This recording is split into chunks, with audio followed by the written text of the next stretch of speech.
News Getting Answers. Springfield Mayor Dominic Sarno says he is committed to working with the Department of Justice to reform the Springfield Police Department. This after a consent decree was filed by U.S. Attorney Rachel Rollins, who explained how this will impact the community in a virtual town hall meeting last night.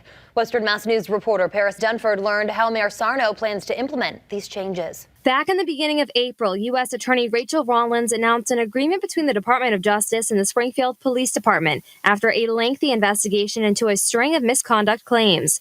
And on Thursday night, she took questions from the community in a virtual setting to help people better understand what this means for Springfield. What we want is to receive the same positive outcomes from the taxpayer dollars that we put in to a community. We want the same thing from safe white communities. We took some of the questions that came up in the meeting and brought them to Springfield Mayor Dominic Sarno for his input. It's a balance. It's a balance of public safety, I always say, and cop accountability.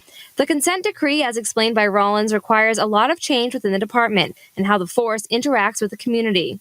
One of those changes is they are now required to hire a third-party moderator. Rollins says Mayor Sarno, Police Superintendent Cheryl Clapprood, and the DOJ have already agreed on an application process for that position. Mayor Sarno also assured Western Mass News that he's already started to implement some changes, including body-worn police cameras and more training of officers, and now will turn his focus to implement the required steps listed in the consent decree document.